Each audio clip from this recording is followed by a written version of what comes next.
Virgo, an inevitable decision.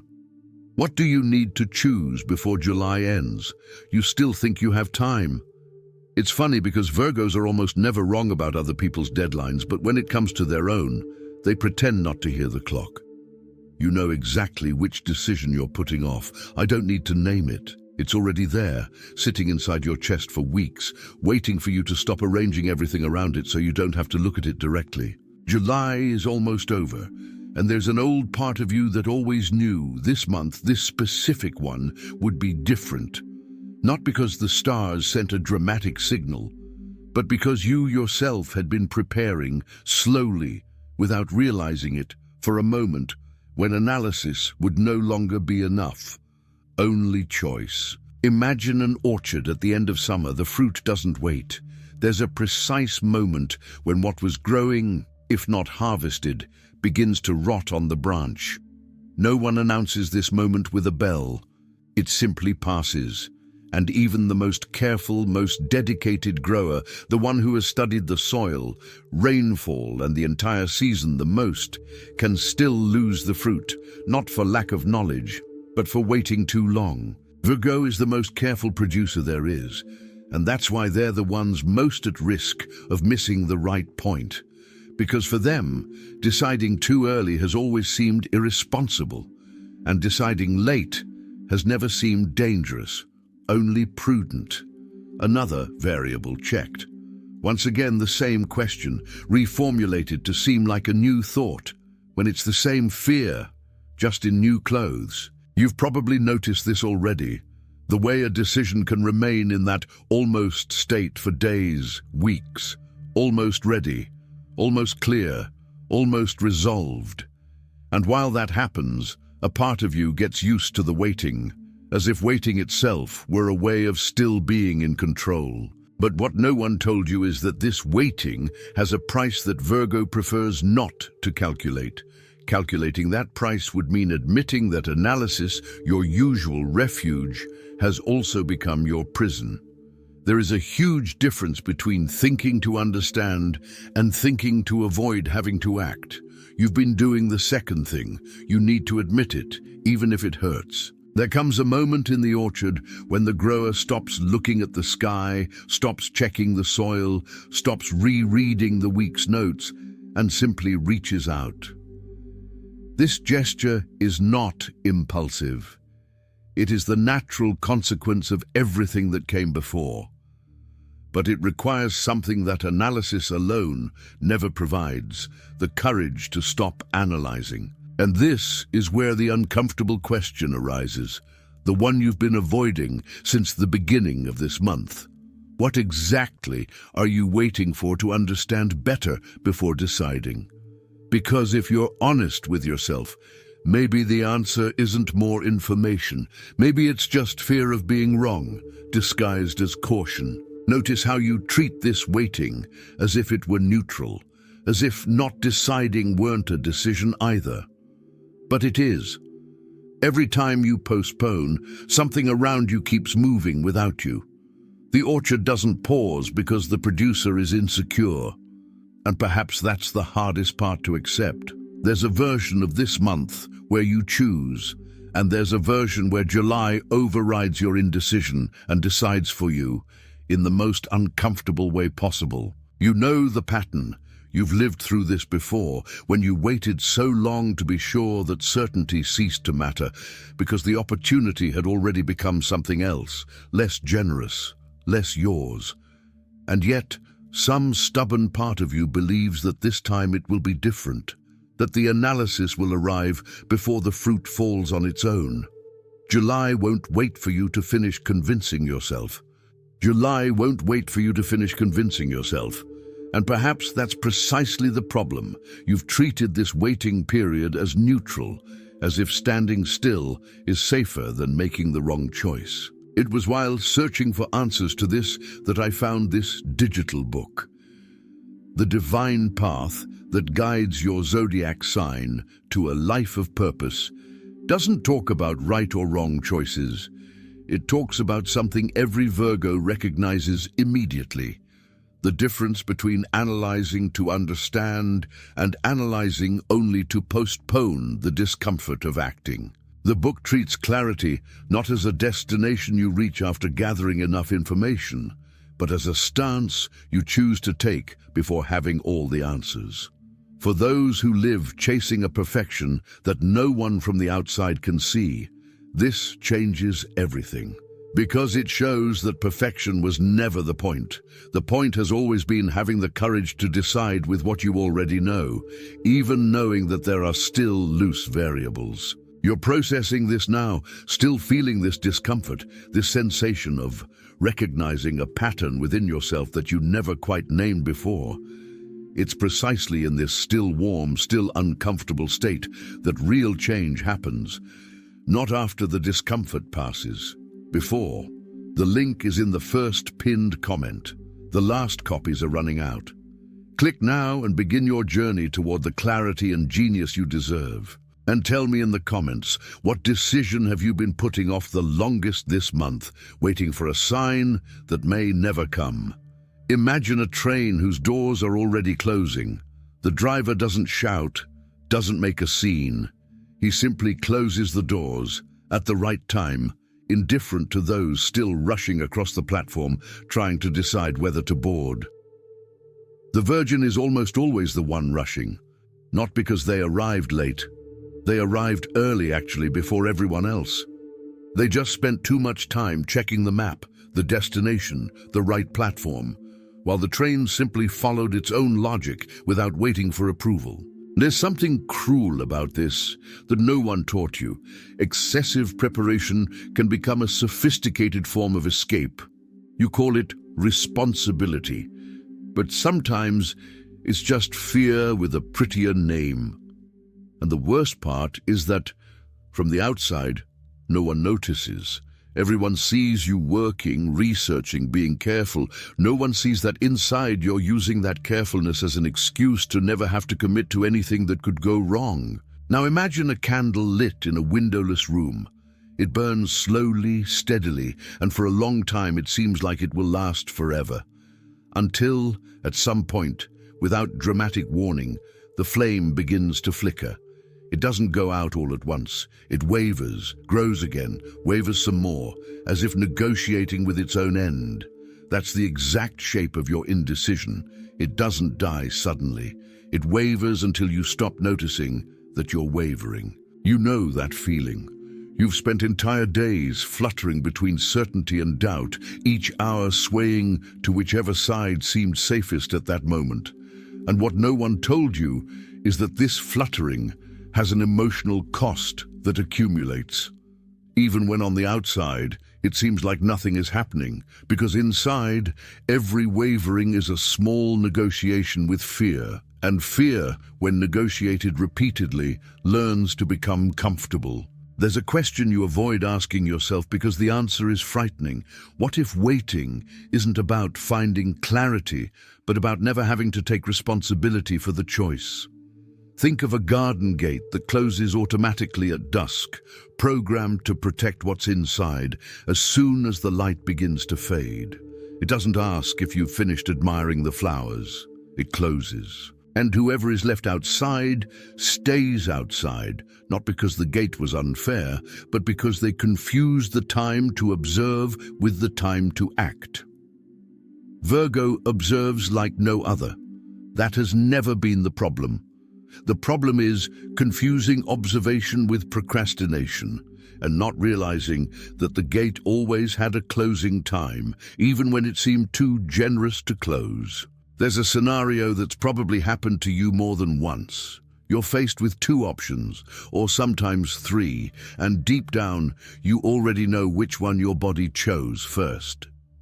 Before the mental spreadsheet, before the list of pros and cons, before any conversation with someone you trust, asking for a second opinion that you already knew you were going to ask for.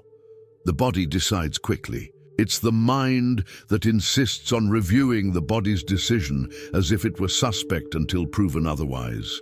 And it's curious, because in any other area of life, you would trust that instinct without hesitation.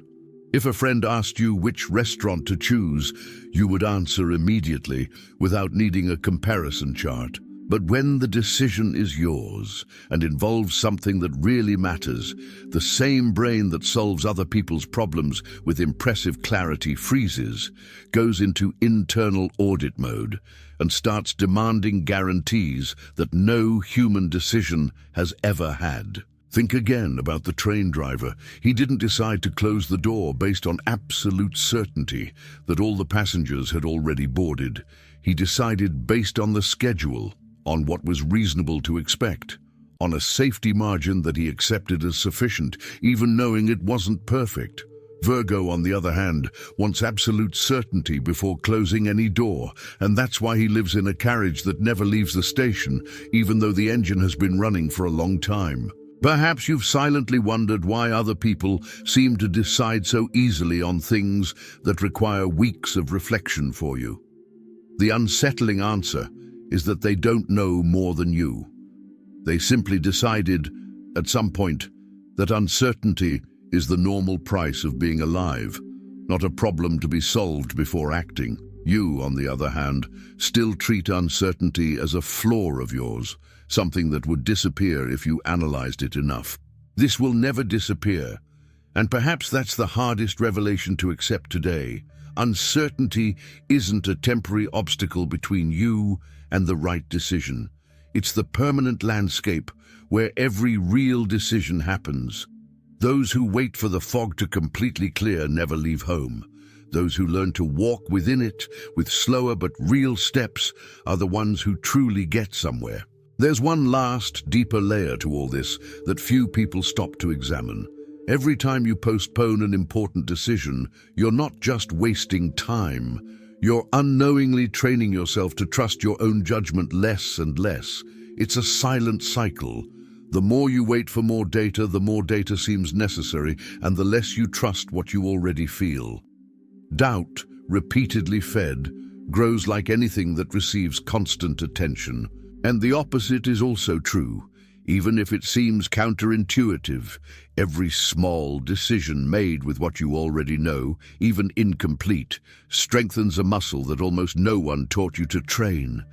The muscle of trusting yourself enough to act before having all the answers. There is a type of fisherman who knows the tide better than he knows his own will.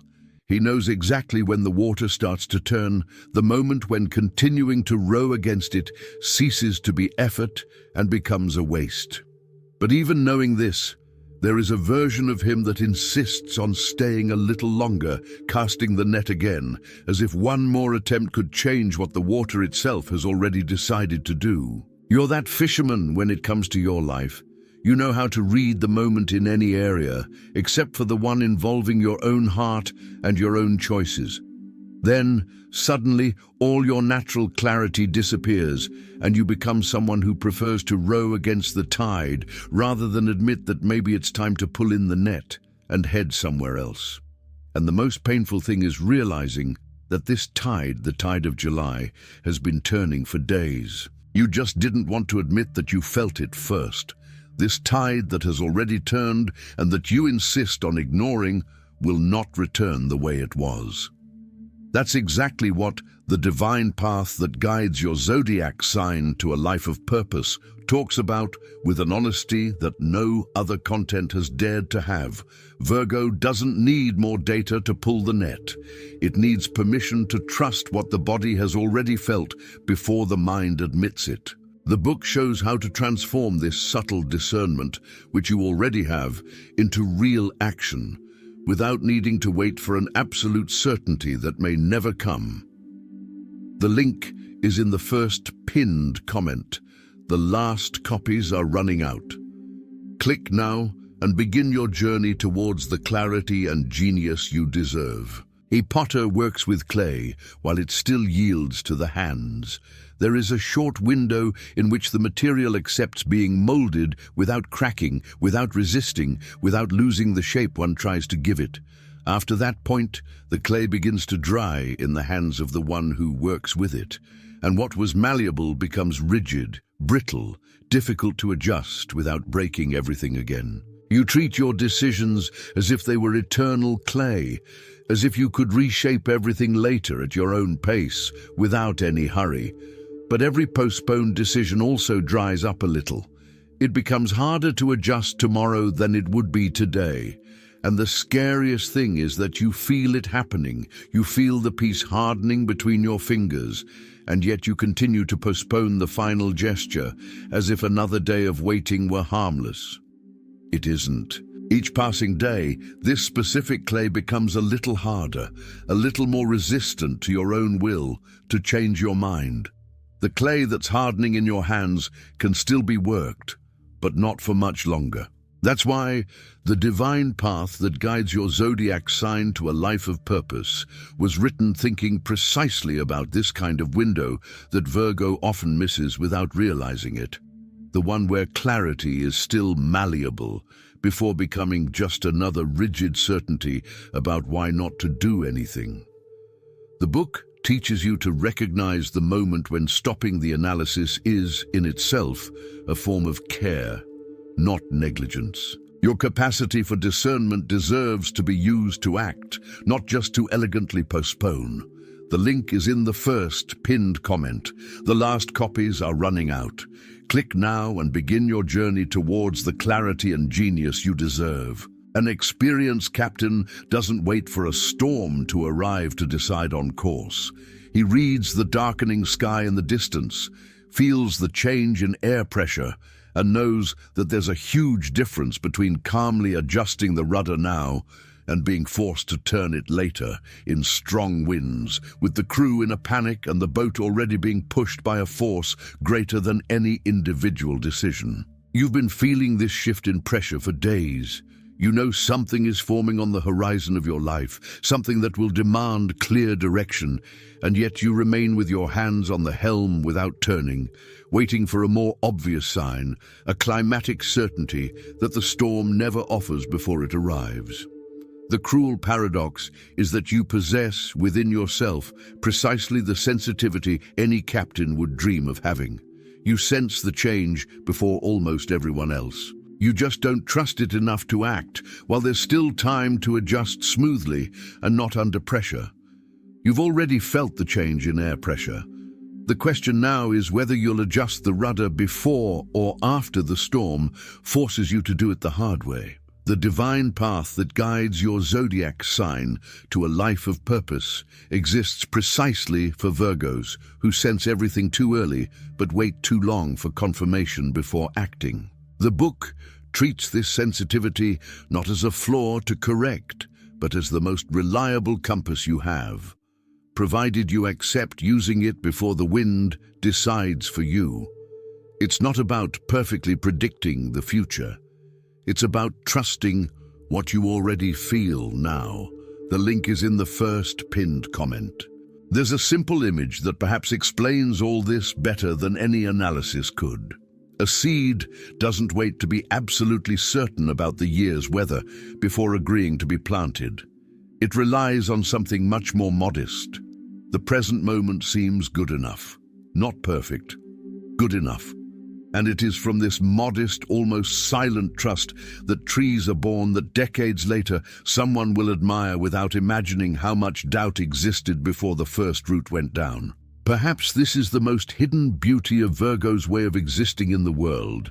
It's not the perfection they've always pursued. It's this rare ability to sense, with a precision few signs possess, the exact moment when something is ready to be planted, even without guarantees, even without the entire climate revealed in advance. What changes from one year to the next, from one July to the next, is not their ability to perceive this. It's your willingness to trust them. July will end one way or another. The question that remains, quieter than any video title, is what kind of soil you'll leave behind when this month turns the page. Soil where something was planted in time, or soil that only holds, once again, the comfortable memory of having almost decided. You already know the answer. You always knew. You just needed someone to say it out loud. And there's one last thing worth taking away after this video ends. No seed is born, knowing whether it will become a strong tree or wither in the first drought. It only does the one thing within its reach: accept the present moment as sufficient and trust in the process that comes after. A process it doesn't control alone, but which also doesn't happen without it having accepted being planted. Perhaps that's the most beautiful part of being a Virgo, even though almost no one talks about it that way. It's not the absence of doubt that separates those who flourish from those who remain stagnant. It's the willingness to move forward, even with doubt nearby, like a silent companion, and not like a sentence that needs to be resolved before any step. Doubt can still exist. It just doesn't need to dictate your actions anymore. So may this July not end as just another month tucked away in the drawer of things almost resolved. May it end as the month in which an old part of you, tired of waiting for a certainty that might never come, decided to trust what it already knew. And finally, with all the delicacy and strength that only Virgo possesses, let the seed fall on the right ground at the right time, which has always been now.